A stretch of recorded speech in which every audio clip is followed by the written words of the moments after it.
to another night of Over the Moon Bedtime Stories. Glad to see you guys again. Tonight, our story is Lady and the Tramp, a trusty babysitter. Okay, you ready? It was a beautiful evening. Lady and Tramp were dressed up for dinner. It was their anniversary, and Tramp had made reservations at Tony's. He had booked the same table where they had had dinner on their very first date. "Come on, Pidge," Tramp called. "We're going to be late."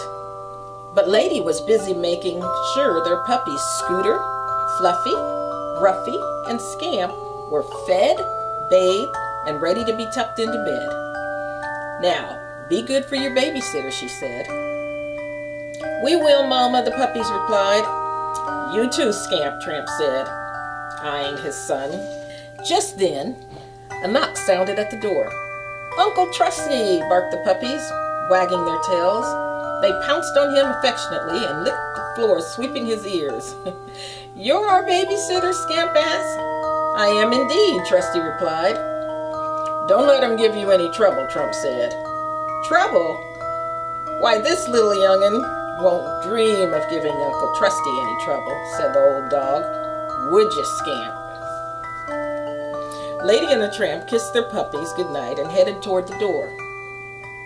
"Don't let the puppies stay up too late," Lady told her old friend. "One bedtime story, and then it's straight to bed." "Oh, don't worry, little lady," Trusty said. "If my grandpa taught me anything, it's how to put a dog to bed. I'll have him snoring away like an old sawmill in no time." Trusty followed the puppies to the parlor and settled on a cozy cushion right next to their bed.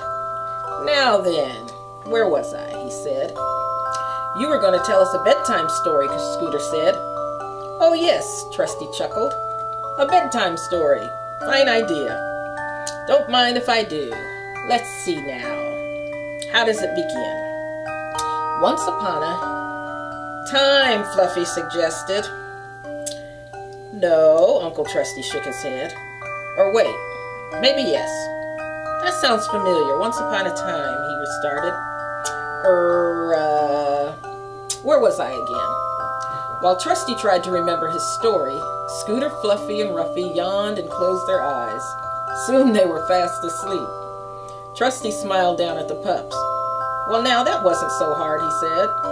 "I don't know why Lady went on so. I do declare there's nothing to putting pups to bed. Sweet dreams, little young'uns."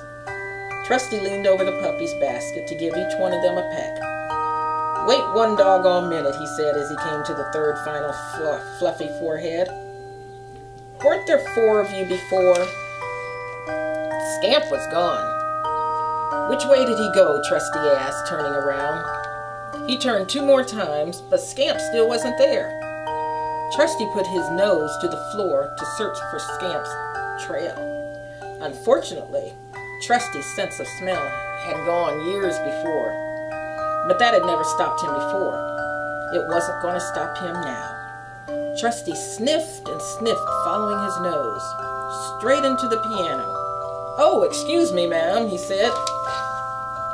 Slowly, Trusty made his way to the kitchen, which looked as if a storm had blown through it.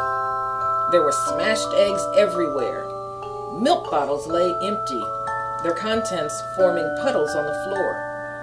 Big snacks of flour had been torn apart.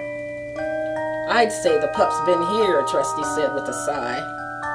Scamp wasn't there anymore, but he had left behind a trail of flower paw prints. Trusty followed the prints into the living room. It looked even worse than the kitchen. Jim Deere's newspaper was in tatters, and his slippers were torn to shred. Darling's knitting had been unraveled. Yarn crisscrossed the room like a giant spider web. "Which way did you go?" Trusty said again. He followed the yarn around and around and around the room, until at last it led him back into the hall and to the doggy door. "Scamp!" Trusty called, eyeing the Holes dog all over the yard. "Scamp, you come back here. You hear me? Listen to Uncle Trusty now." But as Scamp heard Trusty, He wasn't letting on. Trusty was about to call Scamp again when he noticed a hole at the base of the wooden fence. His old heart began to thump loudly. Trusty hurried over to the fence as fast as his stiff legs would allow. "Doggone it! The pup's gone and flown the coop," he moaned. What was he going to do? Trusty poked his head through the hole and then quickly pulled it back. He had seen Lady and Tramp strolling down the street toward home. Poor Trusty, his beloved Lady had left her dear little puppies in his care and protection, and he had let her son run away. Trusty plodded back into the house and sat by the doggy door to meet the couple and break the bad news to them. "Trusty," Tramp said, beaming, as he and Lady stepped through the door. "How did it go?" Before Trusty could answer, Lady pranced up and kissed his cheek. "Dear Trusty, we really can't thank you enough. Let us go peek in on the puppies, shall we? Then you can tell us everything that went on." Trusty hung his head and followed Lady into the parlor, dreading the story he had to tell.